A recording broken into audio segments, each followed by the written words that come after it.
Video games have become an omnipresent force in our lives. Whether you're sitting down to play a game of Fortnite on your PlayStation or turning on your phone to play Clash of Clans, it is hard to go anywhere without discussing or seeing video games. Video games have evolved to such a large social and economic impact on our society that it is almost impossible to consider pop culture without considering gaming. The stigma of video games being an isolating activity are no longer true with the enhancements of online gameplay. Only 3% of gamers are loners and never play with others, according to the Interactive Australia report by Bond University. Most console games are designed to be played with friends online and to compete against other gamers across the globe. Video games are a great way to interact. While in middle school and high school, I was able to spend more time with my friends and talk with them through the video game chat. We often could talk about different games and strategies during lunchtime at school. I am not alone in this experience. Dr. Lawrence Kunter, director of Harvard Medical School's Center for Mental Health and Media, said that games are a topic of conversation that allow kids to build relationships with their peers. Boys and girls view games as a social activity, not an isolating one, he said. For boys, gaming strategy is a good topic of conversation. Video games also teach us many valuable life lessons. No longer do you have to sign up for Pee Wee Soccer to learn about teamwork and perseverance. In a recent Forbes article, Neil Henderson cited video games as a valuable teacher to many of life's difficult lessons.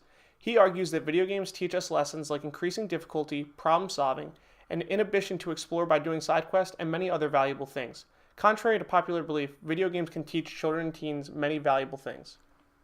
On the flip side, studies have shown that the more time people spend with friends online, the worse the relationship with their friends and family in real life become.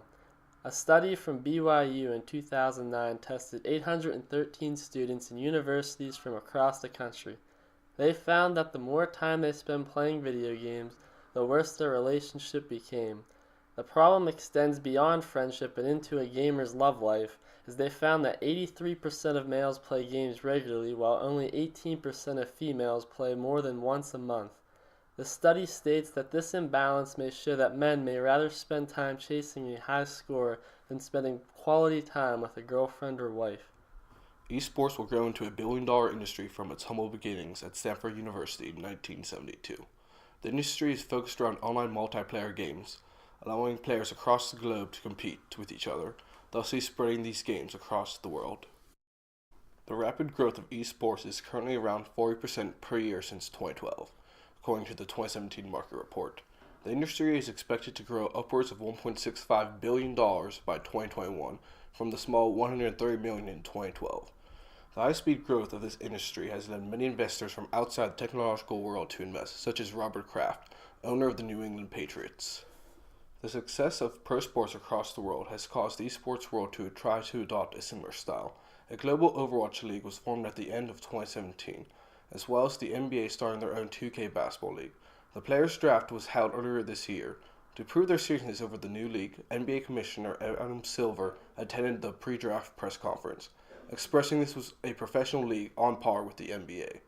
These investments by many intelligent investors show the economic rise of esports and why it will soon be a billion-dollar industry. The economic impacts that video games have on an individual come from the entertaining aspects of the game. People will often watch other people play video games due to the entertainment that is provided by the person playing a game. They may often be comedic or even be extremely skillful at the game, but whatever the reason, they are appealing to the viewer in some way. These gamers can either make videos that are edited and go onto YouTube, or they can stream live gameplay. If a gamer decides to upload videos onto YouTube, the primary source of income will usually be through ad revenue. As long as the content of the video follows the site's guidelines, it will be eligible to have ads played on it and thus gain revenue depending on the number of views the video receives. Another source of income from YouTube videos are through sponsorships from the companies that choose to support the person and pay to have their product featured. This payment can be either dependent on the number of views the video gets, or it can be a flat fee. Gamers can also make money from gaming when they live stream their gameplay. According to Greg Aspen, the director of content and social media of GameWhisk Inc., if a streamer decides on streaming on Twitch, they can get money depending on the number of subscribers they have.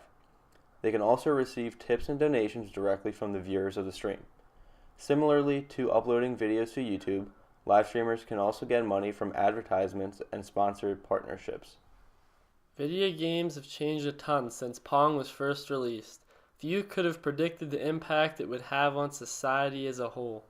its impact on the economy and social lives of the